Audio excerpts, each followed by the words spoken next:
Nothing prepares you for the moment you find your 8-year-old daughter alone, on her hands and knees, scrubbing floors. My marketing career often takes me away, but coming home early from a business trip that day changed everything. Madison, my sweet, resilient girl, trembled when she saw me, her small face streaked with tears and dirt. My in-laws, who had never fully accepted her since I married their son, Scott, had taken their real granddaughter to an amusement park instead, leaving Madison behind as punishment for a spilled glass of juice. What happened next, in the hours and days that followed, would redefine our family forever. My name is Amber Wilson. I'm 32, and this is the story of how I had to protect my daughter from the very people who were supposed to love her most. It's a story about the subtle, insidious nature of favoritism and the strength it takes to break a family cycle, even when it feels like you're standing completely alone. I've always been career-driven, working my way up in the competitive world of digital marketing while juggling the beautiful chaos of motherhood. But make no mistake, Madison has always been my number one priority. She is my heart, walking around outside my body. Some days, the balance feels impossible, but we always make it work. I met Scott Henderson 6 years ago at a friend's backyard barbecue. Madison was just 2 then, a curly-haired, bright-eyed toddler who stole everyone's hearts, including Scott's. From that very first day, he was incredible with her. He'd get right down on the floor to play with her, read her stories with all the silly voices, and he never, not once, treated her any differently because she wasn't biologically his. Madison came into my life through an unthinkable tragedy. My cousin, Stephanie, had been my best friend since we were kids, more like a sister than a cousin. When she and her husband died in a horrific car accident, their daughter, Madison, had no one else. I was 24, single, and absolutely terrified. But I knew, without a shadow of a doubt, that I had to step up. The adoption process was long and emotional, but necessary. Madison deserved stability. She deserved a home, and she deserved to be surrounded by love. I promised her, and I promised myself, that I would give her both for the rest of my life. When Scott proposed a year after we met, he included Madison in the sweetest, most thoughtful way. He got down on one knee with 2 small boxes. One held an engagement ring for me, and the other held a small, delicate heart necklace for Madison. He looked at both of us and asked if we would do him the honor of becoming his family after the wedding. Scott legally adopted Madison, too, on paper and in our hearts. We were a complete, solid family unit. That's when I first met Robert and Eleanor Henderson, Scott's parents. They seemed pleasant enough at first, if a bit reserved and formal. They lived in a wealthy suburb of Boston, in a large, immaculate house that felt more like a museum than a home. They brought gifts for Madison, but their smiles didn't quite reach their eyes when they hugged her. I chalked it up to them needing time to warm up to this instant family situation. "She's a pretty little thing," Eleanor had commented, studying Madison's features with a cool, assessing gaze. "Doesn't look much like either of you. Though, does she?" The comment stung, but Scott quickly explained that Madison was adopted, and I appreciated how he said it matter-of-factly, without apology or qualification. Then there was Michael, Scott's younger brother, and his wife, Sarah, and their daughter, Lily, by a strange coincidence. Lily was also 8 years old, born just 2 months after Madison.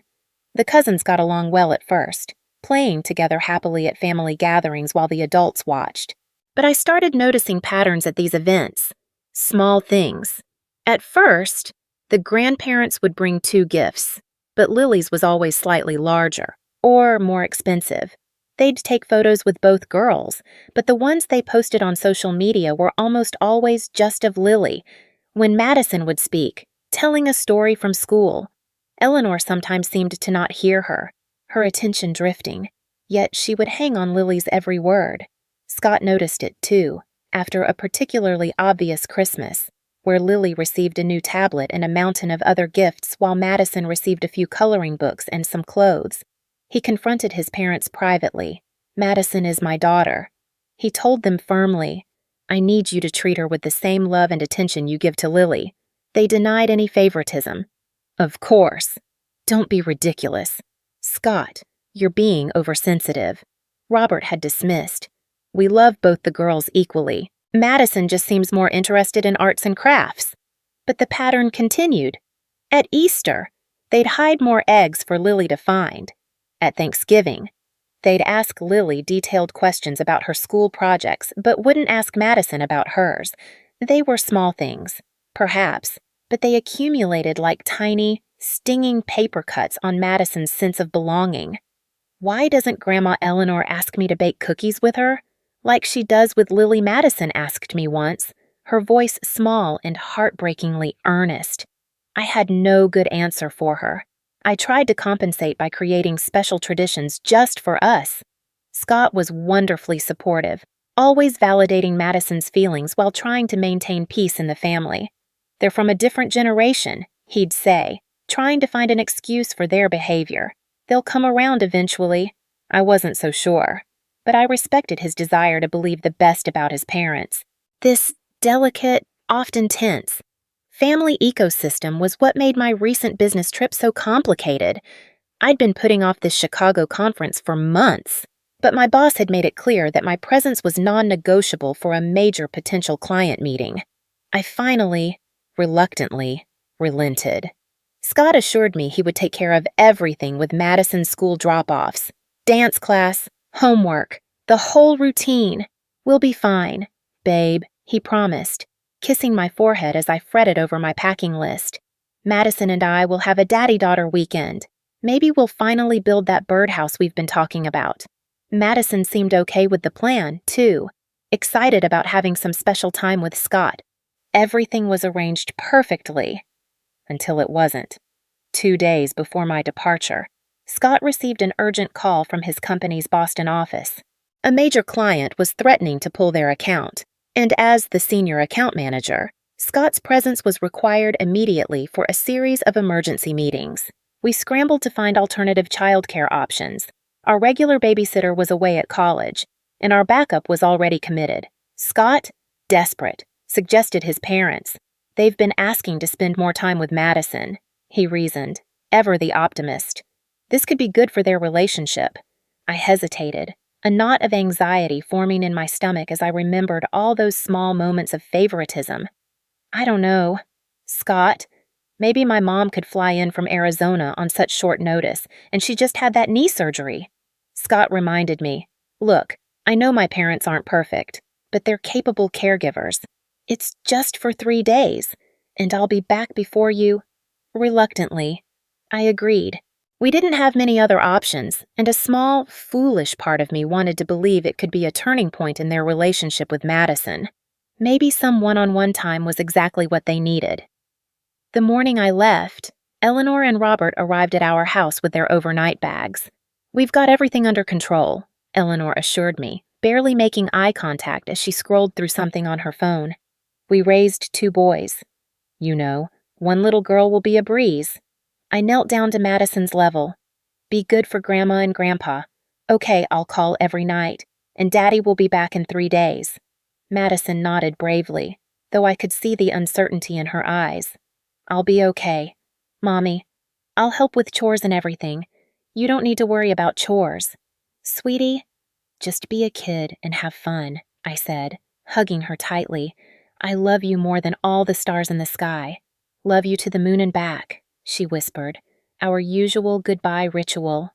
My Chicago meetings were back-to-back, a blur of presentations and networking, but I made time each evening to video call Madison. The first night, she seemed fine, if a bit quiet. She reported that they'd had spaghetti for dinner and watched a movie afterward. Are you having fun with Grandma and Grandpa? I asked. It's okay, she said, shrugging. Grandma made me pick up my toys twice. She said I was messy. I frowned slightly. Madison was actually quite tidy for an 8-year-old.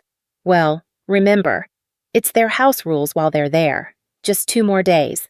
Sweetie, the second night, Our call was even briefer. Robert answered instead of Madison, saying she was just finishing her dinner and would call me back. But that call never came. When I tried again before bed, Eleanor answered, sounding irritated. Madison's already asleep. She was overtired from playing all day. Something felt off, but I couldn't put my finger on what it was. Scott called later to say his meetings in Boston were running longer than expected. My parents are okay with staying an extra day, he said. I should be back the day after tomorrow, and you'll be home the day after that. On the third day of my trip, something unexpected and wonderful happened. The client we'd been courting decided to sign the deal early, canceling our final 2 days of meetings. Suddenly, I found myself with the opportunity to fly home early. Are you sure you don't want to stay and do some sightseeing? My colleague asked. Chicago's beautiful this time of year, but all I could think about was getting home to Madison. The brief, awkward calls with my in-laws had left me feeling deeply uneasy. I booked the first available flight, deciding not to tell anyone I was coming home early. I'd surprise Madison and relieve my in-laws of their duties earlier than expected.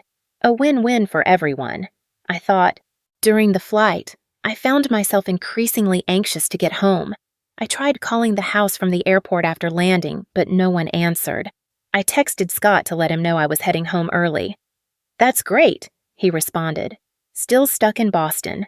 Client issues more complicated than expected. Love you both. As I drove from the airport, I felt a growing sense of anticipation mixed with an inexplicable dread. I chalked it up to travel fatigue and a working mother's guilt for being away. I couldn't wait to see Madison's face when I walked through the door unexpectedly. I imagined her squeals of delight, the running hug, the stream of excited stories she'd want to tell me all at once.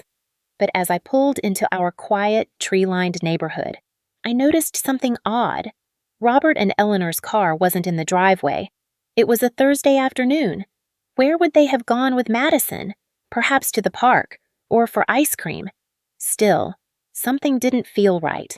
I parked in our driveway and grabbed my luggage, the spring air surprisingly cool.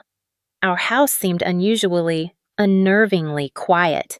As I unlocked the front door and stepped inside, a chill that had nothing to do with the weather went down my spine. "Hello, Madison. Anyone home?" I called out, setting down my bags in the entryway. The silence that greeted me was heavy, absolute. I moved through the house, calling Madison's name with increasing urgency. The living room was empty, though I noticed Madison's favorite stuffed rabbit, Mr. Flopsy, discarded on the floor unusual, as she rarely went anywhere without him. The dining room showed signs of a hasty lunch crumbs on the table, a half-empty glass of water. "Madison," I called again, my voice echoing through the quiet house. Then I heard it, a small sound coming from the kitchen, a quiet, rhythmic sniffling, followed by the distinct, wet sound of scrubbing. I rushed toward the noise, my heart pounding in my chest. And nothing, absolutely nothing, could have prepared me for what I saw when I entered the kitchen. Madison was on her hands and knees on the cold tile floor. A large, coarse scrub brush was clutched in her small hands, and she was scrubbing vigorously at the white tiles, a bucket of gray. Soapy water sat beside her. Her face was streaked with dried tears, her dark curls damp with sweat. She was still wearing the same clothes I'd seen her in during our brief video call the night before. She didn't notice me at first. She was so focused on a particular spot on the floor. I stood frozen in the doorway, my mind struggling to process the scene before me. Madison, I finally managed, my voice barely a whisper. She startled, the brush clattering to the floor as her head whipped around. For a split second, a look of pure, undiluted fear flashed across her face, a look I had never, ever seen directed at me before recognition dawned. "Mommy." Her voice was small and uncertain, as if she couldn't quite believe I was really there. I crossed the kitchen in 3 strides and knelt beside her on the floor, not caring that the knees of my expensive business slacks were soaking up the soapy water. "Baby, what are you doing? Where are Grandma and Grandpa?" Madison's lower lip trembled as fresh tears welled in her eyes. I'm sorry. Mommy, I spilled grape juice this morning, and I made a big mess.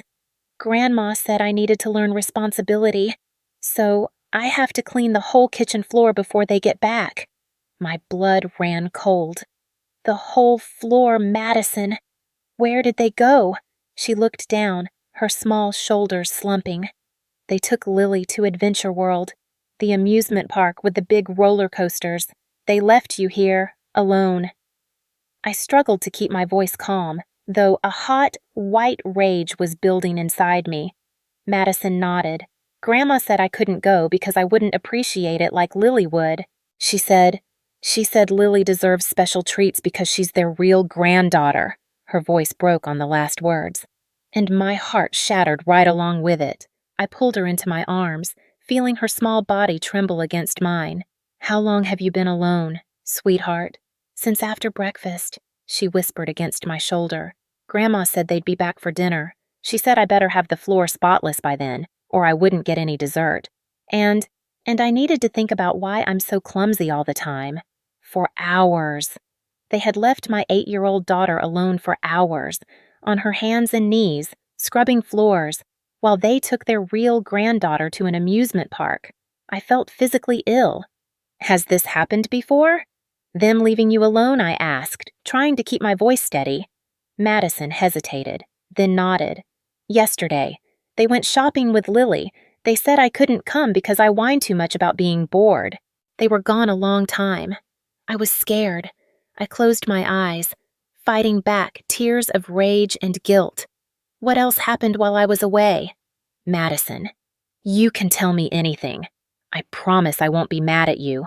Her story spilled out in fits and starts, a litany of small cruelties and deliberate exclusions. How Lily had been given new toys while Madison had to watch.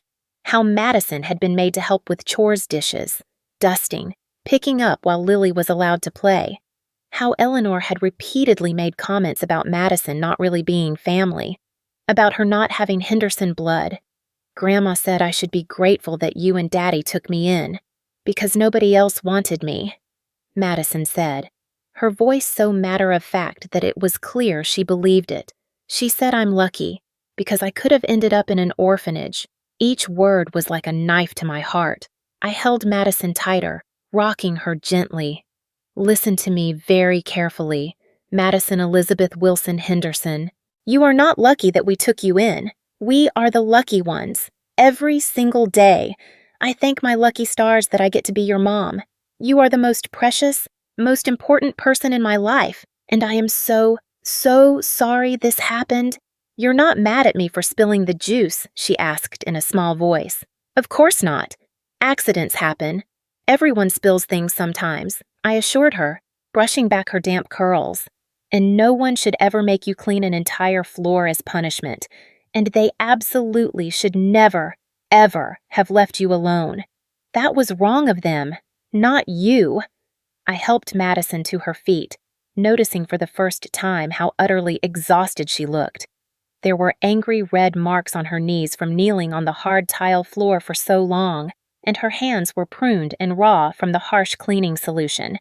Let's get you cleaned up, and then we are going to have a giant bowl of ice cream, I said decisively, leading her to the bathroom. As I helped her wash her hands and face, my mind raced with fury and a cold, clear sense of purpose. Am I in trouble with Grandma when they get back? Madison asked as I applied lotion to her chapped hands. No, baby, you are not in trouble with anyone, I said firmly, but Grandma and Grandpa are in very, very big trouble with me. Madison's eyes widened. Are you going to yell at them? I considered this. Taking a deep breath. No, I'm not going to yell. But I am going to make sure this never, ever happens again. No one treats my daughter this way. No one. After getting Madison cleaned up, I took her for ice cream at her favorite shop downtown. As she happily worked her way through a giant cone of rainbow sherbet, I studied her closely, noticing things I'd missed in my initial shock and anger. She seemed thinner, After just a few days away from home, there were dark circles under her eyes. Her usual animated chatter was subdued, and she kept glancing at me, as if for reassurance. "Madison, I need you to tell me everything that happened while I was gone," I said gently. "Not just today, but all 3 days. Even things you think might make me sad or upset. It's really important." Slowly, between licks of ice cream, Madison opened up. The picture that emerged was even worse than I had feared. The first day had been okay, tense but manageable. By the second day, the differential treatment had become blatant and cruel. Lily had been allowed to watch TV for hours, while Madison had been told to read quietly in her room. When both girls had gotten excited and loud during a game, only Madison had been scolded for being out of control. "Grandma said Lily knows how to act like a proper young lady because she has good breeding," Madison reported, clearly not understanding the full, ugly implication of the words. "What does breeding mean?" "Mommy-like with dogs." I swallowed hard. It's a very old-fashioned and incorrect way of talking about families. "Honey, Grandma shouldn't have said that." Then came the revelation that Madison had been made to eat different foods simpler, less appealing options while Lily got her preferred meals. When Madison had asked for the same chicken nuggets Lily was having, Eleanor had told her, "Those are special for Lily. You can have a sandwich." The amusement park trip wasn't the first outing Madison had been excluded from, either. They'd taken Lily to a movie the previous afternoon, leaving Madison at home with stern instructions to think about her behavior. What behavior, I asked, keeping my voice neutral despite the rage simmering just beneath the surface. Madison shrugged. "Grandma said I was being disrespectful when I asked if I could have dessert like Lily did. But Lily got ice cream, and I didn't get any." "Was that bad to ask?" "No, sweetheart. That wasn't bad at all," I assured her, my heart aching. By the time we finished our ice cream, I had made up my mind. This wasn't a misunderstanding. This wasn't a one-time poor decision. This was a pattern of emotional abuse and neglect, directed at my child, and it ended today. In the car, I tried calling Scott again, but it went straight to voicemail. I sent him a text instead. "Call me ASAP. It's an emergency. It's about your parents and Madison, at home." I ran Madison a warm bubble bath, something she always loved, and let her play with her bath toys while I paced in the hallway, phone in hand. When Scott finally called back, his voice was tense with worry. "What's wrong? Is Madison okay?"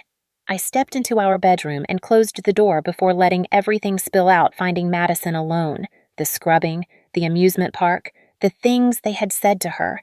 Scott's initial disbelief quickly gave way to horror, then to a cold, hard rage. They left her alone. For hours, his voice rose with each word, and they said those things to her about not being real family. "Yes," I confirmed, keeping my voice low so Madison wouldn't hear. "Scott, this is beyond favoritism.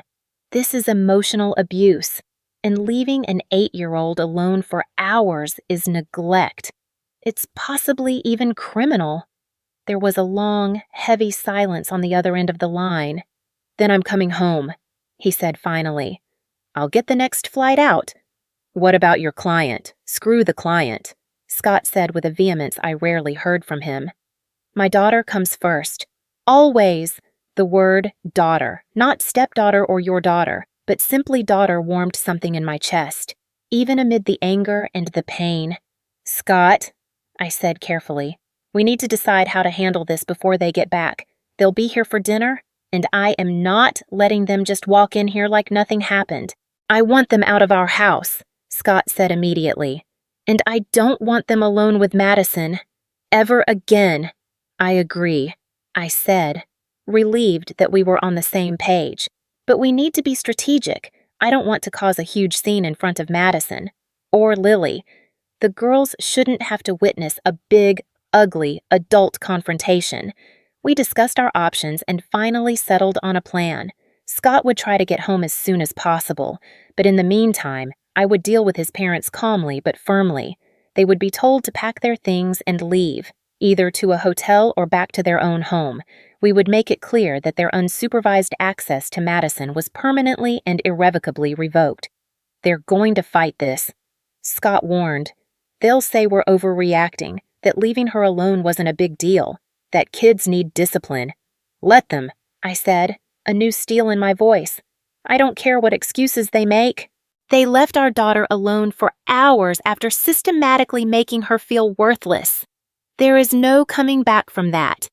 After hanging up, I went to check on Madison, who was happily playing with her bath toys, seeming more relaxed now. I sat on the edge of the tub and helped her wash her hair, fighting back fresh tears as I noticed a small, faint bruise on her shoulder. "How did you get this, sweetie?" I asked casually. "Oh," Madison said, barely glancing at it. "Grandma grabbed my arm there when I dropped a plate yesterday. It was an accident. Though I was being clumsy." I took a deep breath, reminding myself to stay calm for Madison's sake. That's not being clumsy, so, honey, that's just being a normal kid, and adults should never, ever grab children hard enough to leave marks, even if they're frustrated. After her bath, I helped Madison into her favorite, softest pajamas. Even though it was only late afternoon, she needed comfort now, not proper dinner attire. We cuddled on the couch, watching her favorite movie, and I explained, in age-appropriate terms, what was going to happen next.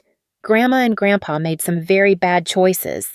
I told her, the kind of choices that mean they can't be trusted to take care of you properly. So, they won't be staying here with us anymore. Madison looked up at me, her eyes wide. "Are they in trouble?" "Yes," I said honestly. "Big trouble. What they did was very wrong, and there are consequences for that." "Will I still get to see Lily?" she asked, her voice small. My heart ached. Despite everything, she was worried about losing her cousin. "Of course you will. Lily didn't do anything wrong, and neither did you. This is about the grown-ups' behavior, not yours." As the afternoon wore on, I checked the time repeatedly.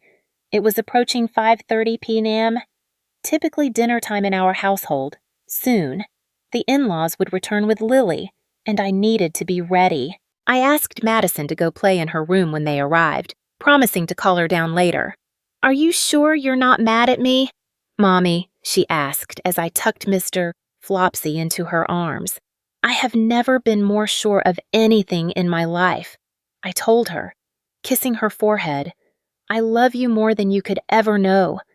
As I closed Madison's door, I heard a car pull into the driveway. I squared my shoulders and went downstairs to meet them. Whatever happened next, I knew one thing with absolute, unwavering certainty. No one would ever make my daughter feel unwanted in her own home again. The front door swung open with a burst of laughter. Eleanor entered first, holding shopping bags emblazoned with the Adventure World logo. Behind her came Robert, carrying a tired-looking Lily on his shoulders. None of them noticed me standing in the entryway to the living room until I cleared my throat. Eleanor jumped, clutching her chest. "Amber." "Good heavens, you scared me. What are you doing home?" "Where's Madison?" Robert asked, looking around as he lowered Lily to the ground. "Madison is upstairs," I said, my voice steady despite the fury coursing through me. "She's resting, after spending 4 hours scrubbing the kitchen floor, alone, in an empty house." Eleanor's face flickered with something guilt, perhaps, or simply annoyance at being caught before settling into a defensive frown. "Oh, don't be so dramatic. She made a mess, and she needed to clean it up. It's called teaching responsibility." "Responsibility," I repeated, fighting to keep my voice level. "You call leaving an 8-year-old child alone for hours while you go to an amusement park teaching responsibility?" Robert stepped forward, setting down the bags he was carrying. "Now, Amber, it wasn't like that. Madison was being difficult this morning, throwing a tantrum about the juice. She needed some quiet time to think about her behavior." "A tantrum?" I asked. "Madison told me she accidentally spilled the juice and apologized immediately." "Well, she would say that, wouldn't she?" Eleanor sniffed. removing her jacket. I've noticed she tends to twist the truth when it suits her. Not like our Lily. The casual, callous cruelty of the comparison made my blood boil, but I maintained my composure, regardless of what happened with the juice. You left an 8-year-old child alone. Do you realize that's legally considered neglect in this state I could call Child Protective Services right now? That got their attention. Robert's face paled slightly, while Eleanor's eyes narrowed. You wouldn't dare, she hissed. We were only gone a few hours, and Madison is perfectly fine. Stop being so hysterical. I'm not being hysterical, I replied, my voice dangerously calm. I'm being a mother who came home to find her daughter alone, terrified, and scrubbing floors on her hands and knees, after being told she's not a real member of this family. Robert, at least, had the decency to look uncomfortable. We never said that. Really, because Madison told me that you both have repeatedly told her that she doesn't have Henderson blood, and that she should be grateful we took her in because nobody else wanted her. Eleanor rolled her eyes. Children exaggerate, and besides, it's simply a factual matter that she's not related by blood. We've never been shy about that. She is 8 years old, I exclaimed, my voice finally rising despite my best efforts. And she is related. She is your son's daughter. Scott adopted her legally. She bears your last name. What more do you want? Look, Robert interjected, clearly trying to defuse the situation. We may have made some poor choices today, but you're blowing this all out of proportion. We've been taking care of Madison all week with no issues. No issues, I laughed, a sharp, humorless sound. Madison told me everything, how you excluded her from outings, made her do chores while Lily played, gave Lily better food, new toys, more attention. She told me about being grabbed hard enough to leave a bruise, about being told she whines too much, about being left alone yesterday. 2. This wasn't a one-time lapse in judgment. This was a pattern. Just then, my phone rang. It was Scott. I answered and immediately put it on speaker. Scott, Eleanor said, her voice suddenly honey-sweet. Your wife is here, making the most ridiculous accusations. We've been taking wonderful care of Madison, but you know how challenging she can be. We simply had to discipline her today for her misbehavior. By leaving her alone for hours, Scott's voice crackled through the speaker, tight with controlled anger. While you took Lily to Adventure World, she needed to learn her lesson. Robert defended weakly, and we wanted to take Lily out for a special day. What's wrong with that? What's wrong? Scott said slowly, his voice dangerously quiet. Is that you abandoned my daughter. You neglected her. You made her feel unwelcome in her own home and unwanted in her own family. Oh, please, Eleanor scoffed. She's being oversensitive, just like her mother. Honestly. Scott, I don't know what you expected. Blood is thicker than water. After all, it's only natural we have a special bond with Lily. The room went deadly silent. Even Eleanor seemed to realize, a second too late, that she'd gone too far. What did you just say? Scott's voice was like ice. I just meant, Eleanor began. But Scott cut her off. I heard exactly what you meant, Mom, and it's unacceptable. Madison is my daughter, not my stepdaughter, not my adopted daughter. My daughter, and if you can't treat her with the same love and respect you show Lily, then you don't deserve to be in her life. Eleanor's face contorted with indignation. How dare you speak to me that way? After everything we've done for you. We're your parents, and I am Madison's parent, Scott replied firmly, which means my primary job is to protect her, even from you. I took over then, my voice calm but resolute. Here's what's going to happen. You're going to go upstairs, pack your things, and leave our house. Tonight. You can go to a hotel or you can drive back home. I don't care which. But you are not staying here. And from this moment on, you will not have unsupervised access to Madison. Ever again. This is absurd, Eleanor sputtered. Robert, say something. Robert looked torn, his gaze moving between his furious wife and the phone in my hand. Son, I think we all just need to calm down and discuss this rationally. We made a mistake today, but surely cutting us off from our granddaughter is an overreaction. It's not just today. I said, it's every comment, every comparison, every single time you've made Madison feel less than.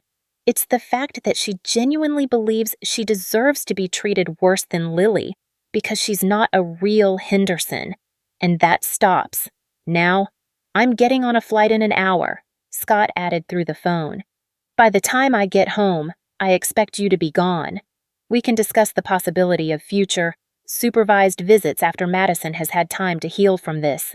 Lily, who had been standing silently during this entire exchange, suddenly spoke up. Is Madison okay? Can I see her? Her innocent concern only highlighted the absurdity of the situation. Even a child her age recognized that something was deeply wrong. I knelt down to her level. Madison is okay, honey, but she's resting right now. This isn't about you. Lily, you didn't do anything wrong. Eleanor seized on this, her voice rising dramatically.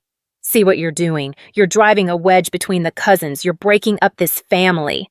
No, I said, standing back up. You did that? You did that when you decided one grandchild was more valuable than the other. This is ridiculous, Eleanor snapped, grabbing her purse. Come on, Robert, we don't have to stand here and be insulted. Where's Madison? Robert asked again, seeming genuinely concerned now. Can we at least say goodbye? I shook my head. Not tonight. She's been through enough. I'll have her call you when she's ready. Eleanor let out a dramatic huff. Fine. But don't think this is the end of it. We'll be speaking to Scott privately, without your influence. Go ahead, I said. But you should know. He's heard everything you've said tonight. And he stands with me. And with Madison. 100%. As they gathered their belongings. Eleanor turned to me one last time. You know, Amber. We always thought Scott could do better than you. Now we know we were right. The barb was meant to hurt, but I simply smiled. Funny, I was just thinking the same thing about Madison's grandparents. They left in a flurry of slammed doors and screeching tires, taking a confused but quiet Lily with them. As the sound of their car faded, I leaned against the wall. Suddenly, deeply exhausted. The confrontation had gone about as well as could be expected, but it was just the beginning of what would likely be a long, painful family rift. I climbed the stairs to Madison's room, finding her sitting on her bed with Mr. Flopsy, clearly having heard at least some of the commotion. Did Grandma and Grandpa leave because of me? She asked, her voice small. I sat on the bed beside her, pulling her into a hug. No, sweetheart. They left because of their own bad choices. None of this is your fault. Will they come back? I chose my words carefully. Not to stay with us. No. But someday, if they can learn to be kind and respectful to everyone in our family, we might see them again, for short visits. Madison nodded, seeming to accept this. Is Daddy coming home? Yes. He'll be here in a few hours. He can't wait to see you. As Madison drifted off to sleep that night, clutching Mr. Flopsy, I sat beside her bed, watching her peaceful face. I had always promised to protect her, and today, I had kept that promise. There would be fallout, difficult conversations, and likely more confrontations to come. But seeing Madison sleep without fear or tension in her small body told me that I had done the right thing. Some family ties, I realized, aren't worth preserving if they threaten to strangle the people we love most. Scott arrived home just after midnight, exhausted from travel but wired with adrenaline. I met him at the door and fell into his embrace, finally allowing myself to cry now that Madison was asleep and I no longer needed to be the strong one. I can't believe they did this, Scott whispered, his voice rough with emotion. My own parents. How could they treat her that way? We sat at the kitchen table, the same floor Madison had been forced to scrub, now clean and quiet beneath our feet. I recounted everything in detail, Madison's exact words, the state I'd found her in, the revelations of the past few days' treatment. Scott listened, his face growing increasingly pained. I knew they favored Lily, he said, running his hands through his hair. I knew it, and I tried to address it, but I never imagined they'd go this far, leaving her alone, telling her she's not real family. He trailed off, unable to find words adequate to express his disgust. The next morning, we sat Madison down and had a family meeting. We explained, in simple, honest terms, that Grandma and Grandpa had made choices that hurt her, and that because of those choices, things would be different now. It's like when you get a timeout. I explained, except their timeout is going to be much longer, and they won't be able to spend time with you unless another adult we trust, like me or Daddy, is there too. Madison processed this. Are they mad at me? No, sweetheart, Scott assured her, his voice firm. They might be upset about the situation, but none of this is your fault. I need you to really hear that. Okay, nothing you did caused this. We found a family therapist who specialized in adoption and blended families. Dr. Carter was warm but direct, and she created a safe space for Madison to finally express the feelings she'd been bottling up for years. I used to think there was something wrong with me, Madison confided during one session, clutching a stuffed animal. Like I wasn't good enough to be a real Henderson. But now I know that's not true. I am a real Henderson. And a real Wilson.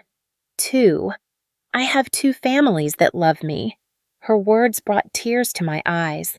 After everything she'd been through, my daughter had emerged with a wisdom and a sense of self that was breathtaking. The road to healing was long. The relationship with my in-laws was fundamentally, irrevocably altered. There were supervised visits, awkward holidays, and conversations that were often tense. But we held our ground. The most unexpected change was in my in-laws themselves. Faced with the unwavering, united front of their son and daughter-in-law, and the very real consequence of losing access to their grandchildren, they slowly, painstakingly, began to change. Eleanor started individual therapy. Robert began to actively engage with Madison, asking her about her interests, celebrating her achievements. It wasn't a magical transformation, but it was progress. A year after that terrible day, we celebrated Madison's 9th birthday. The party included my in-laws, Scott's brother and his family, and our close friends. As I watched Madison blow out her candles, surrounded by people who truly valued her for exactly who she was, I reflected on the painful journey that had brought us here.